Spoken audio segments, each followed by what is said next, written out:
All right. So welcome along to today's webinar. Lucky enough to have Jim Parry joining us. Jim's going to talk to you and give you some, I guess, 3 simple steps to build, stronger connections with your customers. And I think in today's sort of, complex business world, we're all looking to differentiate our businesses. And I think Jim's going to talk to you about, I know Jim's going to talk to you about how to make better connections and how to use your brand as part of that sort of process. Now, Jim, I've known Jim for a number of years, very experienced brand marketer in this space with over 20 years experience working all around the world. Jim's last corporate role was with BP as a brand manager for BP before he came over to the dark side of the force and started working as a consultant, and he's now set up his own business in Melbourne called SoBrand. So we're lucky to have Jim along tonight. So I want you to get some great value out of tonight's webinar. So as I mentioned to people who are logging on beforehand, 3 gets. So make sure you get the tools. So if you haven't got a copy of the handout yet, you'll see on your control panel there's a place where you can download the handouts. But make sure you've got the handout, make sure you've got a pen, and make sure you're comfortable and you've got a drink or something to eat or whatever it is that you need to get through the next 30 minutes or so. Get rid of the distractions, so turn off your phones, turn off your email, turn off all that sort of stuff so you can concentrate, close the door, get rid of pets, noisy children, whatever you need to do. And then get ready. So open up your mind. Jim's going to expose you to a few new concepts and stuff, and I'd really like you to do that. So let's get started, get a bit of interaction here. Tell me, where are we logging in from tonight, and what's the weather like in your part of the world? Type it straight into the question box, please.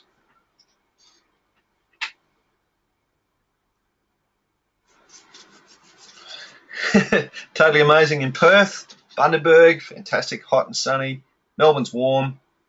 Thanks, Lee.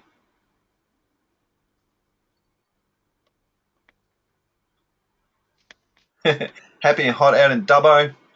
The Council Library, nice and sunny in Brisbane. Well done, Diana. Chatswood in Sydney. Aldgate, South Australia. We've got Whangarei in the winterless north in New Zealand. Hey, Leah, welcome along. Maroochydore, Melbourne, fine and sunny. Very nice at Maroochydore too. All right, thanks, guys. Thanks for doing that. We've got from all over the place. Okay, so that's really good. So thanks for doing that. Now, remember, stay till the end, and we'll let you know where you can go and get extra resources and stuff. And I guess, lastly, if you just think about the style of today, Jim's going to be taking you through some different concepts, and we want this sort of webinar to be sort of reasonably fast-paced and interactive. So again, we're going to use the question box. So be prepared to type stuff into the question box and take notes as you go. We're going to do that. Jim's going to cover how to leverage your brand and engage with your customers much better. And at the end of the webinar, we're going to let you know where you can go for extra help and assistance if you'd like to do that or if you need that. So look forward to that. So with no further ado, I'm going to hand over to Jim. And if I can drive the technology here, and then we'll get things started. So, all right. So over to you, Jim. If you want to press your presentation thing, that should all come up. Great. So hopefully you can now see my screen, everybody. Thanks for us. Thanks for the introduction handover, and thanks everybody for tuning in. I want to just go through what I hope are 3 simple steps to cut through and win your customer's heart. It's potentially a huge area. I mean, customers pay our bills. Businesses need customers.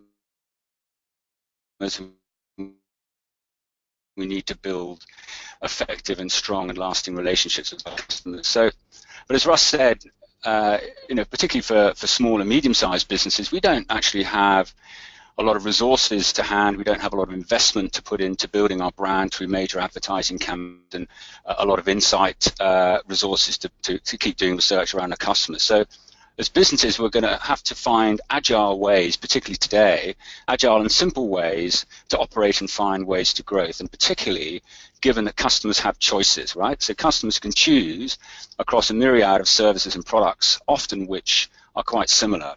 So as businesses, we need to find effective ways in which to differentiate and connect with our customers on a completely different level. And if that can be done, I believe that's a very effective way to grow. So what I want to talk to you today really is around these 3 simple steps. And before I go into it, I just thought I'd share a quick sort of short story. I took a client of mine through these steps not so long ago, and she runs a fairly sort of small to medium size marketing services business.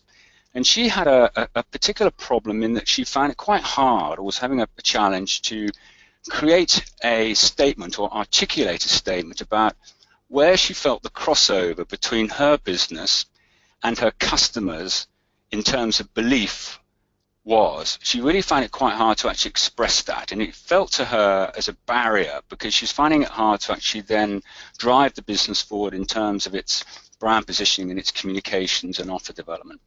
And so we just really spent an afternoon. We worked through these 3 steps, and by the end of that afternoon, about 3.5 hours, 4 hours of discussing, getting into the customer's shoes, working through what we called shared value, and then understanding about how we're going to leverage that. She used the word at the end of that, therapeutic. She found it enormously therapeutic that at last she was able to express clearly about the crossover between what she really believed in, what really excited her, and what her bullseye customer really believed in. And it's a very powerful overlap. And she shared that statement with her staff, customers, and also some senior peers in her industry. And the feedback came to her that this is one of the most compelling brand positioning statements that they've seen for a business of her type. So I'm hoping that you'll enjoy the process we're going to go through. It is pretty straightforward, but like anything else, it requires some consideration and some real empathy around getting into your customer's shoes. So what I want to talk about today is really start off with a discussion around the role of emotion in brand. Now we know that through, I guess it's sort of 101 marketing school, that brands are really about a bundle of rational and emotional benefits in people's minds. But surprisingly, particularly in the area of B2B, emotion plays a big role in decision making. I just want to touch on that and give it some perspective, and then walk you through the 3 steps about how we step into the customer's shoes, how we create this notion of shared value. This is the big, the gold nugget about how we cross over between what we believe in and value and what our customers believe in and value. And then the 3rd step about how we go forward and connect on a different level with our customers, how we broaden the playing field of our conversation, how we create a new platform to have those conversations with customers and connect. Well, what I want to do first of all is just check what cross-section of businesses we have on the line, and really to understand what cross-section we have between B2B or B2C.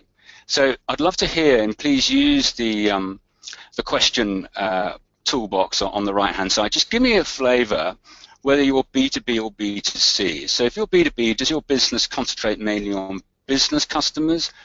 Or if you're B2C, does your business concentrate on the end consumer? So if you can, just give me an idea, a flavor, whether you're B2B or B2C, so I can get a sense of who's here.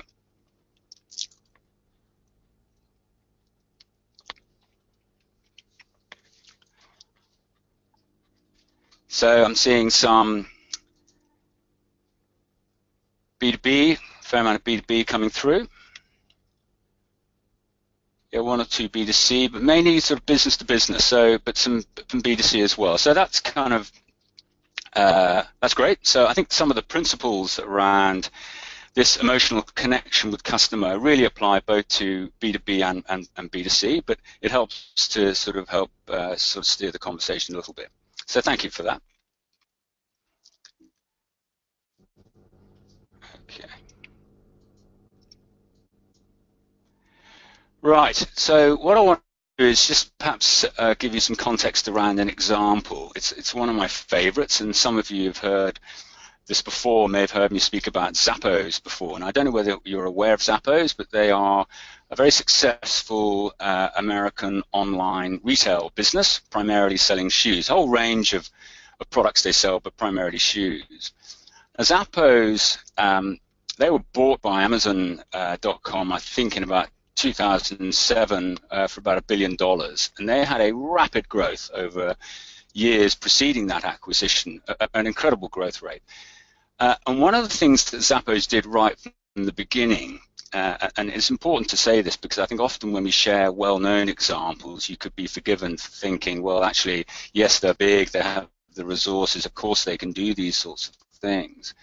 But as Russ used the phrase I quite like, well, it's not a domain of hope. This is actually about setting a pathway from the very beginning to help us accelerate growth. And what Zappos did is they put in place a very strong customer philosophy right at the start of their business. And they understood, and this guy, Tony Hsieh, who's the current CEO and has been with the business for quite some time, put this philosophy in right at the early days of the business. And that philosophy is really putting the customer absolutely first. And so in a sense, their shared value is really around keeping the customer or making the customer feel incredibly special, creating a wow experience and creating a very special experience for the customer. And Tony Hsieh, and I love some of his quotes that he comes out with, but one particular favorite I like about what Tony Hsieh says, that he says that Zappos is a customer service business. They just happen to sell shoes. So he puts this value set around servicing customer way on top of anything else. And to the extent it comes through in the way that Zappos does their offer development, they do their returns, free returns when you buy shoes online, they take the risk out of purchase, and they share values very strongly throughout all their communications.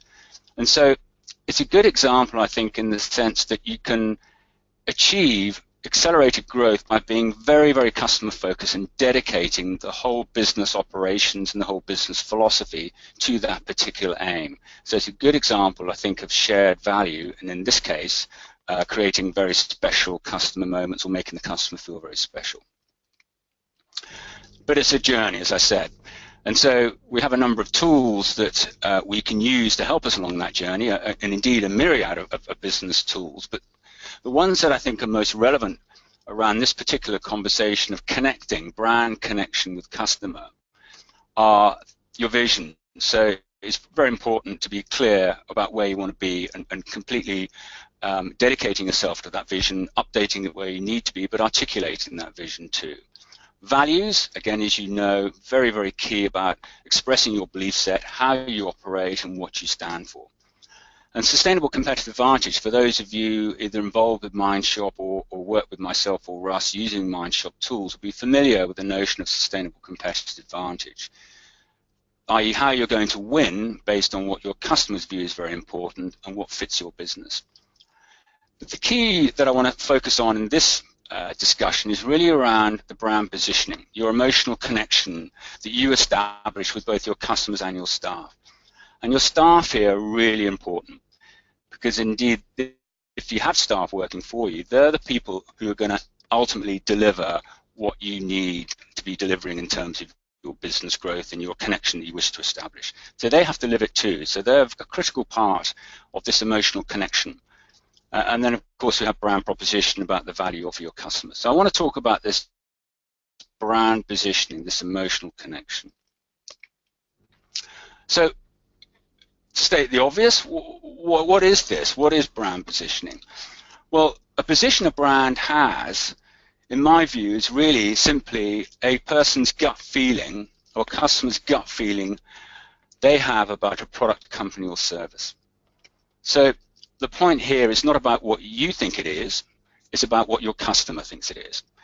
So you can be expressing all that you like around your desired brand positioning or your brand reputation, but at the end of the day, it's what your customer thinks through the experience they have from you or what they hear from others. So it's about building perceptions. And indeed, the art of brand positioning is quite simple. It's really about building perceptions in the minds of your customers based on the key insights you have about them, about what they need and what they want. So it's quite an involved process, but the principle is quite simple. But the point I want to make here is actually what your customer thinks, what your customer perceives, and indeed, perception is reality. So that's the art of brand positioning. It's building this perception in the mind of your customer based on what they need and want. And so I want to do a little a little sort of competition, or a little questionnaire rather than a competition. So I've got 3 brands here, pretty well known, Volvo, Walt Disney and Coca-Cola. And I'd like to hear from you. We'll go one by one, just to get your minds rolling a bit. What do you think the single word might be that represents the emotional brand positioning that Volvo has in the market? So if you can use your question box again, and just fire through to me what you think the single word that might represent Volvo in terms of its emotional positioning with its customers.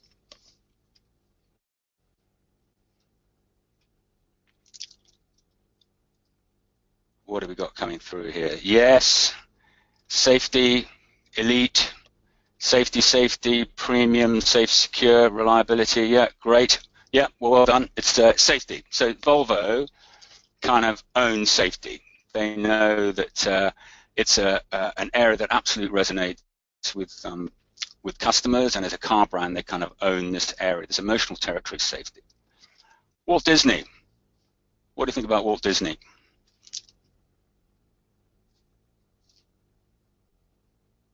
Fantasy, entertainment,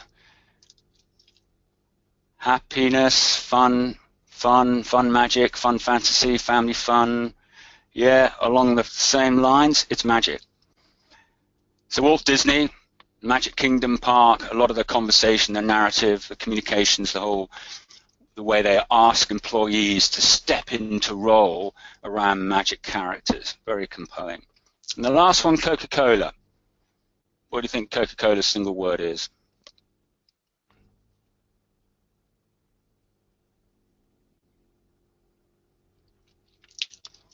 Bad sugar. Life, cool. Youth, fun, relaxing, cool. Social, yeah. Taste, sugar, taste, fresh. It's happiness.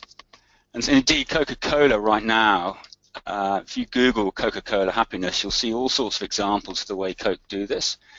And one example is they created a telephone kiosk in the United Arab Emirates to help migrant workers to make free phone calls back to their families in the country they came from. Because one of the issues of migrant workers, or many of them, is they can't afford to make regular phone calls.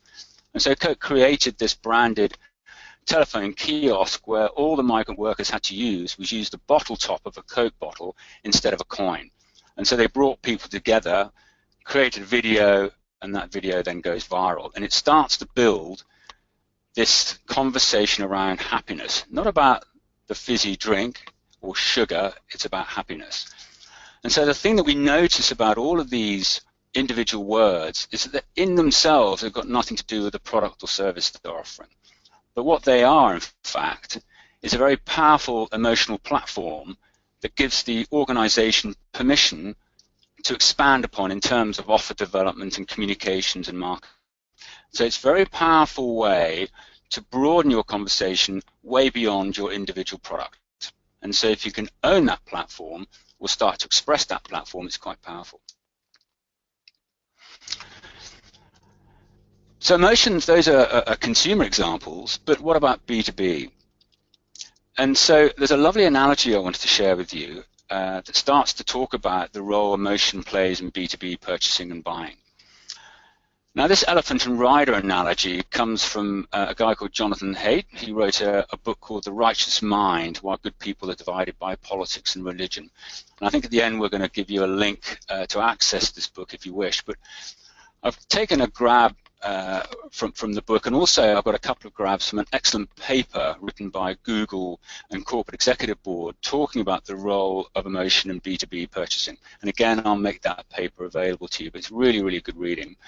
But I love this analogy of the elephant and the rider because I think it's so true, and it also is so relevant in B2B. So the rider is our conscious, rational brain that tries to rein in this big, strong elephant that represents the emotions. And indeed, often the rider finds himself, or the rational mind finds itself post-rationaling what we decide to do on emotional impulse. And of course, the elephant represents the intuitive emotional minds that can often drive decision making, a very powerful force. And the reason it exists in B2B B2B, quite simply, is because B2B buyers are human beings, and human beings are all about emotion.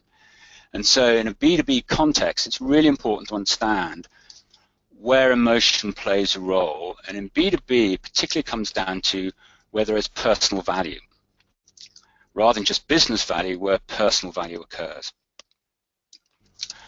Now, another grab I have from the Google paper is a chart that actually surprised me when I first saw it.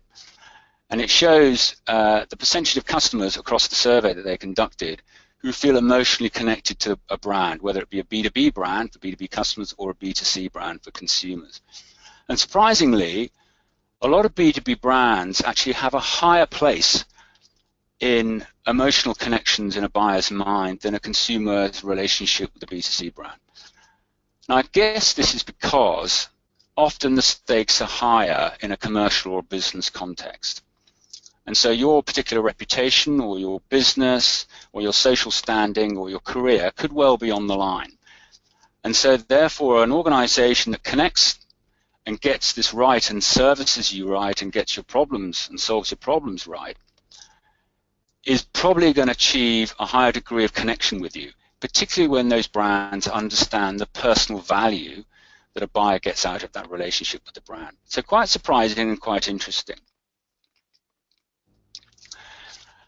The last grab I'm going to give you from this report, and you can certainly read it yourselves, but is where personal value beats business value.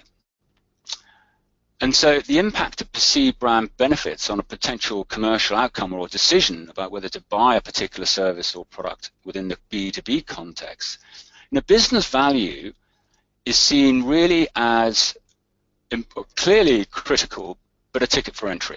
Many businesses and organizations will provide some form of business value, and that will vary. But where a B2B brand or a business can tap into the personal value of the buyer, of the decision maker, or the stakeholders, and there's some examples there what that might look like, the impact is twofold beyond business value.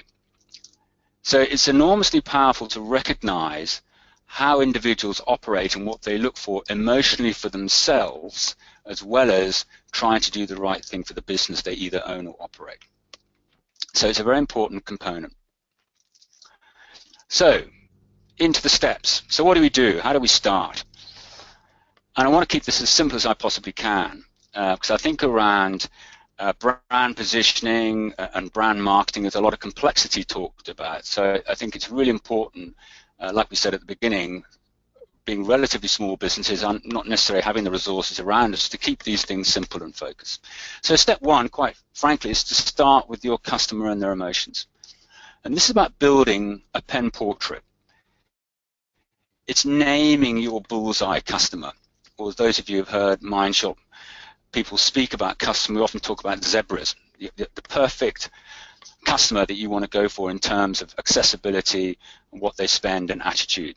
So it's good to start with your perfect customer. We all have them. We all can identify a customer who we really value and would like all our customers to be like this. So start with your perfect customer, your zebra. Give them a name and start to mind map the world of that particular customer. Where do they work? What do they do? What do they love doing? What makes them happy, sad? What problems do they have?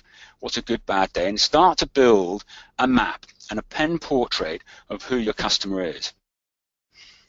And again, it sounds pretty obvious, and this is my experience also, that whilst we all as business people get the importance of customer, we can find that through our day-to-day operations and distractions and what we have to do, that we can actually migrate or drift away from this critical component of really understanding and being in our customer's shoes. So periodically stepping back and really seeing things from your customer's perspective is a very healthy and very important thing to do. So I've done an example here, and I've used a fictitious customer called Brian. And I'm using Brian as a fictitious customer of toll delivery services. Now, I wrote a paper a short while ago where I used UPS as an example, but the principles are still the same. So if we think about the mind map, what it might look like for Brian. So Brian, who is he? He's the busy business delivery manager. And so we start to mind map about what Brian's world is like. So what's a great day look like for Brian? What does Brian care about? Where does Brian work? What problems does he have? Who are his stakeholders? Who does he need to serve? And why does he buy these sorts of services? What's he looking for? And so by doing this, we can start to take a very human, individual human approach to Brian and start to empathize with his world and have a discussion around some of the things that Brian looks for. So Brian's looking for efficiency. He doesn't want the stress of having to worry about these things being delivered. He needs to be in some cases, Brian will need to be reassuring stakeholders and customers that deliveries are occurring and that things are happening, that he's in control. That's what Brian's kind of looking for. So it's quite a simple mind map, and one that I'm sure that you can expand. And again, it doesn't take very long. Sit down with colleagues, people that you know or know your business, and just use the mind mapping tool to brainstorm and map out your customer's world. So once you've done that, and this is where you can relate to your, if you've managed to download the shared value tool that Russell spoke about at the beginning, and I encourage you as we go through this, start to jot down for yourselves the components of the shared value tool based on what I'm saying and what's occurring to your mind around and what could be your brand or service expressed in this way.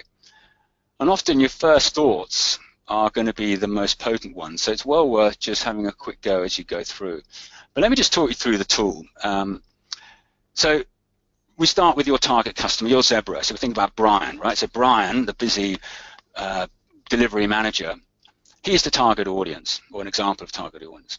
Then we have to express what job or desired outcome are they looking for? What do they want to achieve by buying your particular product or service? And where we say it provides is what's the functional benefit of your particular product or service? What does it do and allow them to do functionally?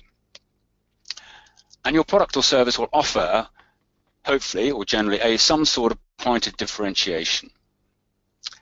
But the key here, the real magic, is what does this allow your customer to do?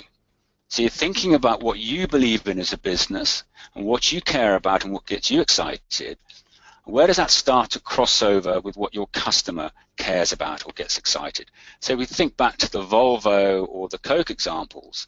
So these words, these emotional territories start to move into this higher order emotion, this emotional outcome that customers are looking for that is much, much bigger than the product or service you're delivering. And this is the magic. This is the real territory we want to get into. And then the final piece of the model helps to articulate why they should believe you. So what's the proof point or the belief that we need to provide them to make sure they understand and believe what we're saying? So keep thinking about your model and jot down your own thoughts as we go. But what would it look like for Brian and Toll Courier Services? And so this is an illustration, so I hope it illustrates the point. But so it might be for Brian. So Brian is the busy business delivery manager, and he wants to deliver products on demand. He has to deliver those products when they're demanded by customers. So what's the functional benefit of Toll Courier Services? Well, it's about delivering parcels on time. And the point of difference that Toll Courier Services might offer, well, is an assurance of always being on time delivery, and so there's less inventory for business. He doesn't have to stack it up. It's just in time delivery. But the higher order emotion, or this connection that Toll might have with Brian, would be around certainty, enjoying certainty. So going back to the mind map of Brian, he was thinking about stress, being in control, knowing what was happening. So Brian wants to enjoy this area of certainty. Now, certainty is a key business asset, right? We all need to know and be sure about what's happening in business, if only we could be sure. And so Toll Courier Services could in fact take this area of enjoying certainty and expand that out into much broader conversations with customers and how that develops their product innovation, how that develops the way they communicate. And certainty potentially is an emotional territory they can really work for that goes beyond the area of courier deliveries on time. And then there's a reason to believe it could be supported with that. So start to work through your own your own sheets as I go. A B2C example is Nature Valley. Now, Nature Valley are a General Mills business, and they make health food snack bars. And what Nature Valley, again, it's an illustrative example here, but what Nature Valley have identified as a target audience for them is the aspirational outdoor person. And this person wants to be outside enjoying nature and obviously satisfying the hunger, but being outside. They love being outside. So the functional benefit that Nature Valley provide through the snack bar range is providing healthy snacks. And they offer a point of difference through the ingredients they use and the makeup of the products, that it's natural nutrition without any preservatives. And so the killer piece here is that this allows the customer to connect with nature. And this is the higher order emotional territory that Nature Valley now uses their positioning. And I'll show you a grab from the website in a second. You'll see how that comes to life. But again, it's a good example of how it goes way, way beyond the role of snack bars and indeed satisfying hunger to this whole positioning, the relationship that Nature Valley achieve with their customer around they want to connect with nature, they love nature and they believe in it, and so do their customers. So very powerful juxtaposition between the customer and Nature Valley. And they believe it because Nature Valley has a long history of this, and they embrace the outdoors and sponsor all sorts of outdoor sporting events. So the step 3 then, how do we start to move this forward? How do we kind of do something with this? Like a lot of these things, it's about implementation. Well, again, it needs to be done quite simply. And I've taken a grab from Salesforce.com, and I really like these questions that Salesforce.com ask. We need to ask ourselves to be able to become a truly customer-centric organization. And so what I urge you to do is think about, once you've established your territory, your shared value that you have with your customer, as how you might filter some of these questions through that shared value. So how do you indeed listen to every customer? So if we're about Brian, and Brian enjoying certainty, how do we listen to Brian in the way that he expresses that? And how do we talk to Brian? And how do we engage with him through all of our channels of communication around this territory of certainty? And particularly important, number 3 in a B2B scenario, is actually that structure, that model provides a structured narrative for sales conversations. And it fits in with, you'll be familiar, some of you, with the sales process around that Mindshop, we in Mindshop use around connecting and identifying your core target, identifying your rational and emotional benefits. But how do we sell as a team? How do we use the structure to create a narrative with our potential customers about who we're talking to, what they're looking for, the outcomes, and indeed what then that allows them to do in terms of emotional outcome? So again, it's about emotion. And so how do we service customers? But also number 5, about creating connected partners. How do we create communities? So again, think about the potential that Nature Valley has, for example, around connecting with nature, how that allows a broader conversation to bring others in to talk about things that people are interested in talking about rather than just the product. Nature Valley also bring partners into this, so number 6. And I'll show you in a second the partners they used to create marketing relationships and product relationships with, again, to broaden their platform and broaden their field of who they're talking to.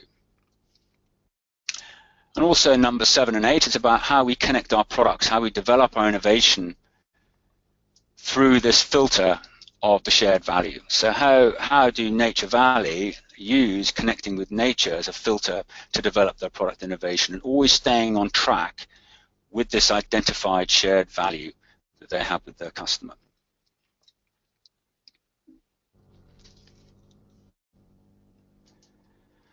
And so here's the screen grab from Nature Valley. You can see that the whole positioning they take is really around connecting with nature. The whole background, the whole positioning, the communications platform is really around nature. And the partners that they associate with, this is one grab from the website, National Parks Conservation Association, and they also sponsor golfing tournaments so that They understand that people like to be outside, close to nature. So it's relative to the way that they do their activity.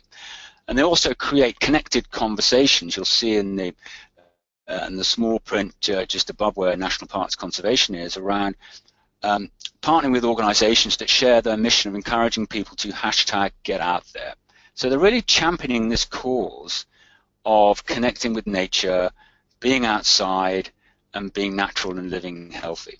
So it's an extraordinarily broader platform, like I said, than simply health food snack bars.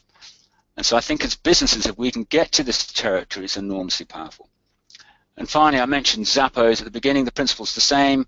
You know, Zappos, one example is if shared value potentially is around creating that special feeling for customers feeling really special, well, they deliver that in spades.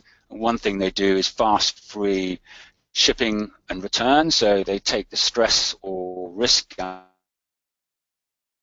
of online shopping by allowing you to buy product, keeping the one that you want and sending back free of charge the ones that you don't like. VIPs can log in for special benefits and extra attention, and that philosophy flows through the whole way that the customer service team operates and indeed how they recruit. I could speak for hours on Zappos, but I think that's the point that I'm getting across. So I hope you've been working through your own model and you come up with some interesting thoughts and ideas. If you've got any, I'd love to hear them, but given that we promised it was half an hour, I'm probably shortly in danger of overriding that. But so really, to summarize, emotional connection, I believe, through shared value is a hugely effective and very important tool for growth. And I think this is the case for whether you're a very small one-man business or whether you're a major corporation. The principle's still the same. If you're going to differentiate and achieve connection with customer, you have to tap into emotions, both in B2C and B2B. And those businesses that do that well, consistently, and flow it through their sustainable competitive advantage will win. And so the process is step into your customer's shoes, create a pen portrait, name them, and understand their world, and do it regularly. Then use the model to create shared value. Work through that model, and it can be for an individual product or it can be for your business in totality. But it helps you build a narrative for how you drive your business sales conversations, your marketing, and indeed why you operate as a business. And make sure you're clear about what you believe in and where that crosses over with your customer. Get that right, it's enormously powerful. And that then allows you to connect on a different level. You don't have to spend a lot of money developing this position. It can happen over time as long as your language and your external face represents the shared value that you've identified. And I think it'll be extraordinarily powerful. So I hope that was useful. I'd love to hear over time, maybe at the end, I'll hand back to Russ around any questions you may have and indeed any insights you may have using your model. Thank you. I'll hand back to you, Russ. All right, thanks, Jim. Okay, so great presentation. I think there's a lot of really powerful messages coming out of that. Certainly, I see organisations that really have targeted their avatar or their target market well. Certainly do a way better job of attracting them and hanging on to them and retaining those customers. So thanks for that, Jim. I've got a question for you all. I might get you to put it into into the question area for me. What's your takeaway? So Jim covered a lot of territory there, but what's the one big takeaway for you? What's the take-home message for you? So what did you take out of that you're going to apply in your business? So just quickly punch that into the question area for us.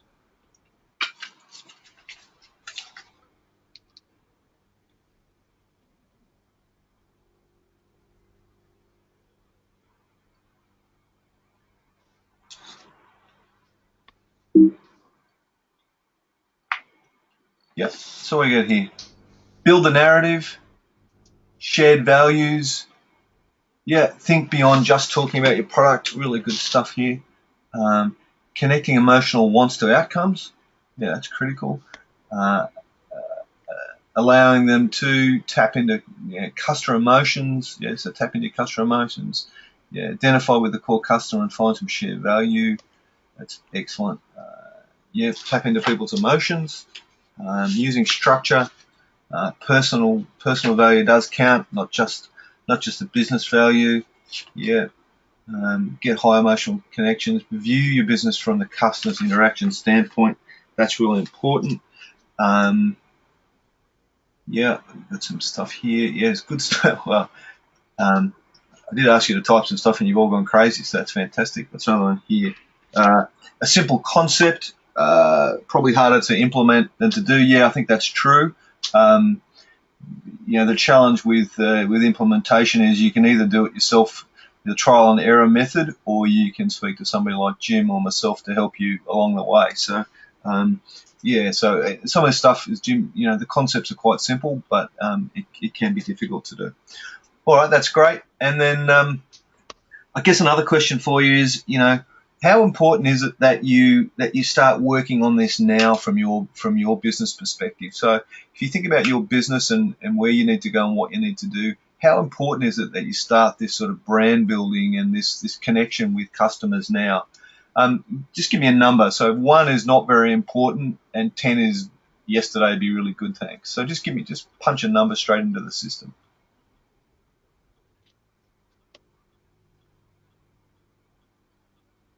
We go. What we got here, Jim? We've got 8s and 10s and 9s, 8s, 9s, 8s, 10s, 5, 8, 9, 8, 7s. Wow. So reasonably important, I would be suggesting for most people to think about. Okay, that's good. I thought there'd be some people saying, no, it's not that important, but obviously you see this stuff as really important in your business. Okay, that's excellent. All right, so we, I guess we'll come back and we'll open up for some questions for Jim in just a second. I guess just wanted to touch on the next steps and where we go. So the first place is back to Jim's website. So go to Jim's website and he'll help you out. His phone number's there as well, so you can track him down and have a chat with him. So for more information, contact Jim. Also, well, all over the place here. Happy for you to go to our website as well, and Jim's website has free diagnostics on it as well, so you can go to the SoBrand website or go to sbdbusiness.com.au, horticulture-nextgeneration.com.au if you're a horticultural business. Heaps of we've got free diagnostics there. We've got videos, lots of videos around marketing and brand building, some blog articles, and some great resources for you there. So that's all really, really powerful. If you'd like to get in touch with Jim and I, my suggestion is that you take the time, book yourself a 10-minute call with us, or have a chat with us. And the reason why we're suggesting a quick chat is it's because we're not necessarily the right fit for everyone. So not everybody is a good fit, because there needs to be a bit of a meeting of the minds, and it needs to be the right timing for you. So what we'll do is both Jim and I are happy to have a quick conversation with you, a 10-minute chat with you, just to work out where you're going and where you'd like to be. And then if it works for you, then we're really happy to then book another time with you where we can talk about how that might happen. So if you'd like to book that 10-minute call, that's fine. Best way to do that, you can actually, the easiest way is actually just to type, yes, Jim, or yes, Russell into the question box, and we'll track you down and book a time with you from there. Alternatively, you can go to either our websites and contact us there. If you go to my website, you'll see, do you want to grow your business? And just click on that and I'll take you through to somewhere you can book a 10-minute call with us. So that's where you can go to get more resources, where you can get some more help straight away. What have I done there? I've gone crazy. Is Mr. Parry. What's going on here? There we go. Sorry, Jim. Lost the technology. All right. So any questions for Jim? Just type them into that question box.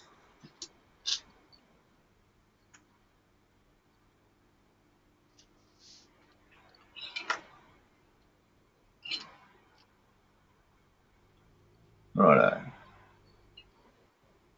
So George's already booked in there, Jim, so that's great. Excellent. Any other questions? Just keep typing them in, and I'll just roll through.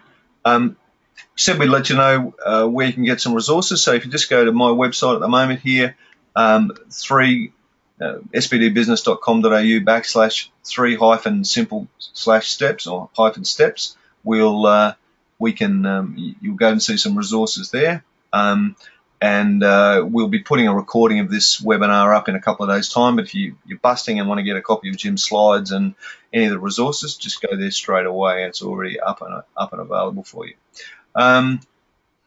So we've got a question here, Jim. How different is it when selling professional services, mostly B2C? Yeah, thanks, Paul. Yeah, good question. I think the principles are very much the same. The techniques you might use and the media you might use or the channels you might use may be different. But selling direct to consumer, you still have to tap into their emotional requirements. What is it they're looking for as a result of this particular transaction in professional services? So, I mean, your business, I know, is around conveyancing, so I'm not going to attempt to create a shared value for you right now, but understanding what the wider background emotional intent is and what they go through in their world, I think is extremely important. So the principles, I think, are the same, but how you go about it and through the channels may be slightly different. Okay, thanks, Jim. Another question here from Veronica. How are you, Veronica? Good to see you again. Do you think that a customer from a different culture could be more difficult to connect with? Well, it varies. I mean, I've had experience of, in my BP days that Russ referred to, dealing with customer groups and business groups in many different cultures. Again, I think the way you approach it and the language you use to approach, and I don't mean the language you speak, I mean how you actually adopt an approach, will be different. But actually, again, because we're human beings, our emotional set, I think, is pretty similar. So again, it comes back to the underlying higher order emotion that a customer or consumer may be going through.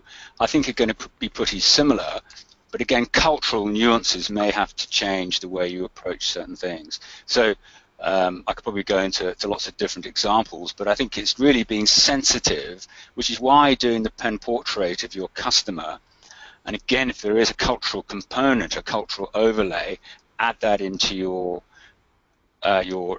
mind mapping of your pen portrait customer. But it's a good question. I think it's very important. Jim, would it be important to sort of, I guess, road test that with some people from that culture, just to make sure that you do have that understanding? So, if you look absolutely at Asia, track down some people from the part of Asia that you're heading to, and go and talk to them about whether that makes sense. That's absolutely right, Ross. Well, one thing I was going to say at the beginning, where we do the mind mapping around customer, I mean, my assumption is that a lot of business people do have a pretty good handle on who their customer is, but there may be occasions where you're launching a new product into a new segment and you don't, and you may need to bring in or think about some sort of formal insight program to do that. But a good shortcut way of doing it is to bring representative customers into the room as well, and I've done that with customers, and that's fantastic because you're actually doing it with the customer. So road testing with certain customer groups, whether it's a cultural overlay or it's a new product overlay or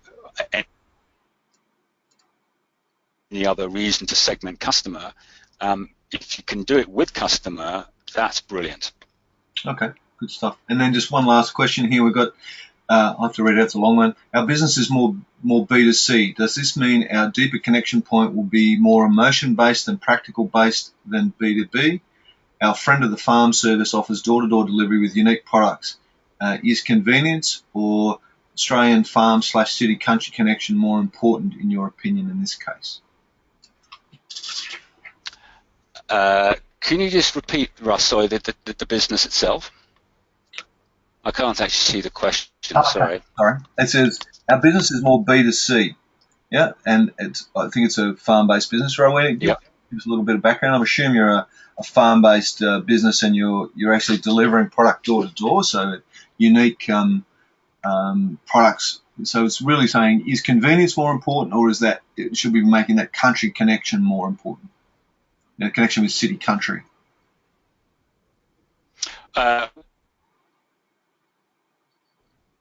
Yeah, I don't know. I'd be guessing, but it seems to me that why would somebody be buying something from direct from a farm source, like here in Melbourne, Aussie Farmers Direct? I guess they're national, same kind of thing.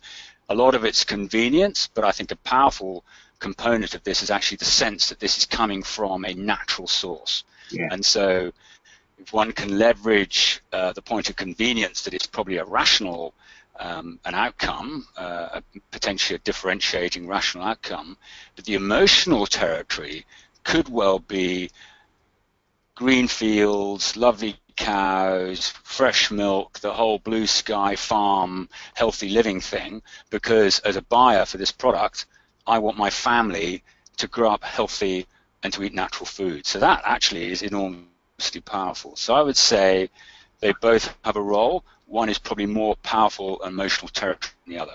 Yeah, I agree. And Rowena's products around pasta sources and stuff. So, my experience looking at, so I did that paper on 5 trends in horticulture. Provenance is a really key component of that moving forward, that people really want to know where their foods come from and be in touch with the farmers. So I think, yeah, that emotional connection, Rowan, is fine. All right. Now, we might have to leave it there. We've gone a little bit longer than we thought. So thank you for your questions. We'll just sort of jump ahead here. Our next webinar is scheduled for the 31st of March. So we're going to do that on how to lift your personal productivity and gain an extra 8 hours in every week. We ran this webinar in 2013, and it's been one of the most popular ones we've run, and it's got quite a few hits on YouTube and everywhere. So we're going to be doing that. So thank you very much, Jim. Oh, I'm sorry, I'm going the wrong way here. Thank you for your participation today and for delivering for us. A great topic. Thank you, everybody, for turning up. Thanks particularly to Ray and Chris from my business for coordinating this and getting it together. And until next time, guys, thank you very much. I'm happy to stay on and answer any questions if you've got any more. All right. Thanks again, Jim. Thanks, everybody. Cheers.